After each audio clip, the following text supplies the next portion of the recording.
Hello students. So in chapter 8, the Great Revolt of 1857, today we will be discussing about other centers of revolt in India, where the revolt spread in India. So there were places like Kanpur, Ara, Jhansi, Gwalior and all these places the revolt spread. And it was a major setback to the British emperors.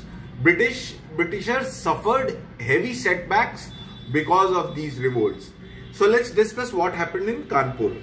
In Kanpur, Nana Sahib, the discontented son of Peshwa Baji Rao II, led the revolt at Kanpur. Tatya Tope and Azimullah Khan led his troops. In December 1857, the British captured Kanpur. Nana Sahib fled to Nepal. Tatya Tope and Azimullah were later captured and executed. So this is what happened. Nana Sahib basically led the revolt, but Britishers, they captured Kanpur, and Azimullah Khan and Tatya Tope were executed or killed. But Nana Sahib, he fled to Nepal. Let's discuss what happened in Lucknow. Begum Hazrat Mahal, wife of the deposed ruler Wajid Ali Shah of Awadh, led the revolt at Lucknow. She was helped by another rebel leader Maulvi Ahmadullah Shah of Faizabad. By March 1858, the British captured Lucknow. The Begum escaped to Nepal. Maulvi Ahmadullah continued fighting until he was assassinated. Same thing happened in 1858. Britishers captured and Begum Hazrat Mahal, just like Nana Sahib, she also fled to Nepal. So basically, in both the cases, the Britishers, they regained the territory. In Ara, Kunwar Singh of Jagdishpur led the revolt at Ara in Bihar. He organized rebel groups in various parts of central India and Uttar Pradesh and freed parts of Bihar. He died of war wounds in April 1858. So, Kunwar Singh basically led the revolt in Ara against Britishers. Ara is a part of Bihar. So, he took help from UP and also he led the revolt. But he failed and he died too in 1858. Bareilly, Khan Bahadur Khan led the revolt at Bareilly. The revolt was suppressed in May 1858 when the British captured Bareilly. Khan Bahadur Khan was the person who was later on suppressed by Britishers in May 1858 and Britishers took control of it. Jhansi and Gwalior. Rani Lakshmi Bai joined the rebels because her adopted son was denied inheritance of the throne of Jhansi. She captured Gwalior with the help of Tatya Tope and drove out the Maratha chief Sindhya, who had remained loyal to the British. But the British recaptured Gwalior and the Rani died fighting in June 1858. Rani Lakshmi Bai was also part of the revolt of 1857 and she died in June 1858. What was Britishers' idea? Britishers' idea was, we won't give you inheritance if your son is not owned by you. If your son is not your own, then we won't give him inheritance. So Rani led the revolt against this, but later on she was defeated. The British dealt with the rebels ruthlessly. After the revolt was suppressed, however, Governor General Lord Canning issued a proclamation pardoning all rebels except those found guilty of killing British subjects. So Lord Canning, after the revolt, what Lord Canning did, he made it a rule that all the rebels were to be set free. But those rebels who killed British subjects or British soldiers, those rebels were to be punished. So all the rebels were set free, but those who harmed or killed British subjects were punished. Why the revolt failed? Let's discuss why the revolt failed. The British had the support of a strong government in England. Besides, their administrative centers in India were well connected by railways, roads and telegraph. And the British also had able generals and superior military technique. Simply, Britishers were stronger as compared to Indians. They had modern technologies, they had good communication, their military techniques were better, their weapons were stronger and better than Indians. In contrast, the Indian military techniques were outdated. The rebel leaders lacked experience and coordination and they failed to consolidate their gains.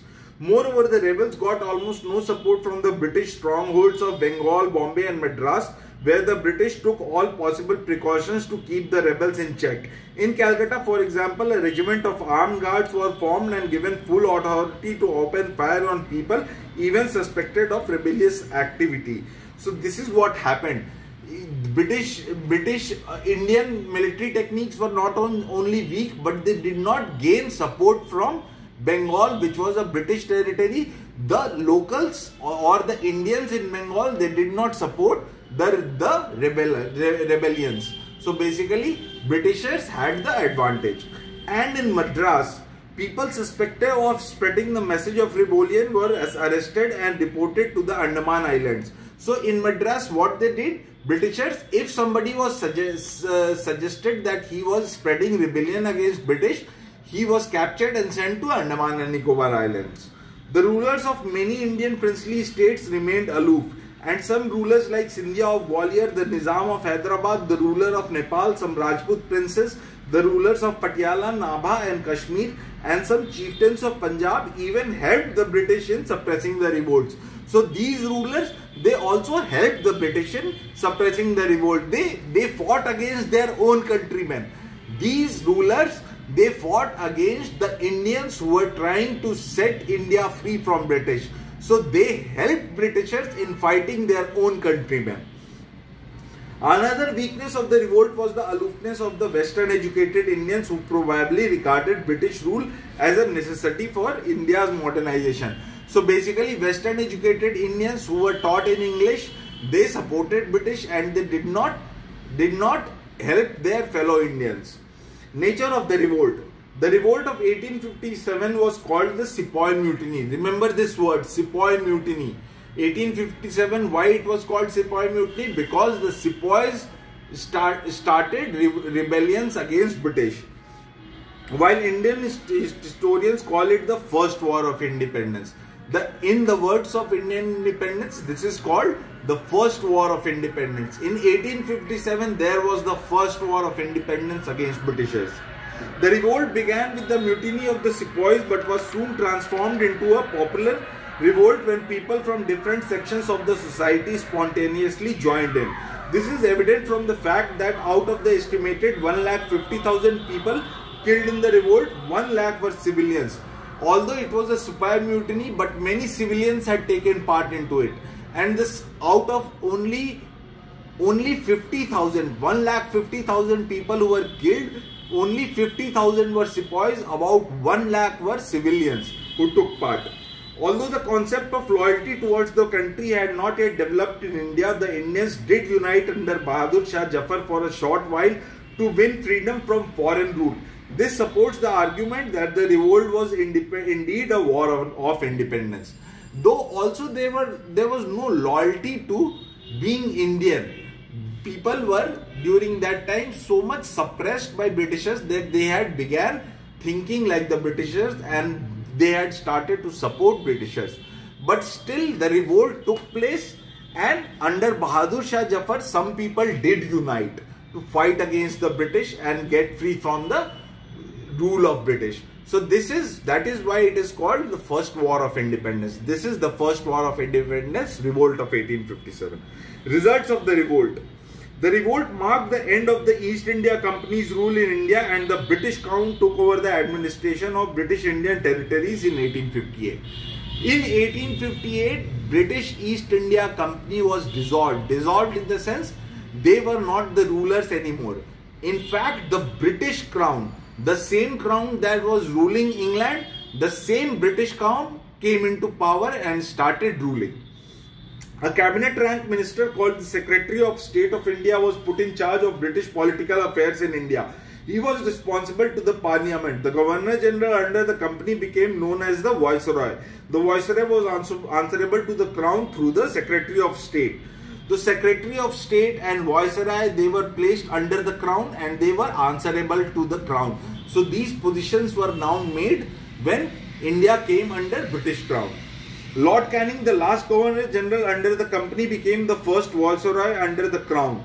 At a Darbar, which means gathering, held in Allahabad on 1st November 1858, he read out the Queen's proclamation.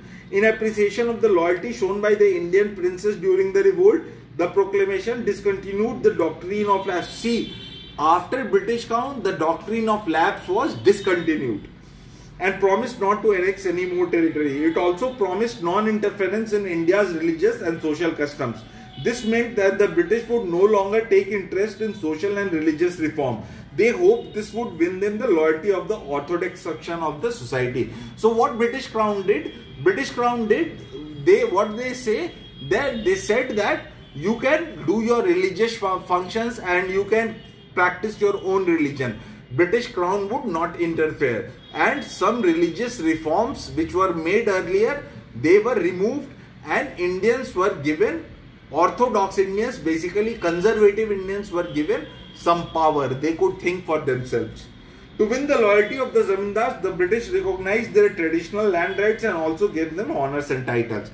So zamindars, the British under the British Crown, they started giving zamindars the titles and honors. Henceforth, the British pursued the policy of divide and rule to prevent the Indians from uniting. They followed a policy of deliberate discrimination against the Muslim community. British Crown was even smarter. What they did not put up fights or they did not suppress. What they did, they started the policy of divide and rule, which means divide and rules is basically putting two people against each other. So basically what Britishers did, they were very much discriminating against Muslims. So there was a rift between Hindus and Muslims during that time, and after independence as well, Britishers were so good in divide and rule that a new nation called Pakistan was formed for Muslims and a nation India was there for Hindus. To remove all prospects of revolts, the army was reorganized so as to keep it well under British control.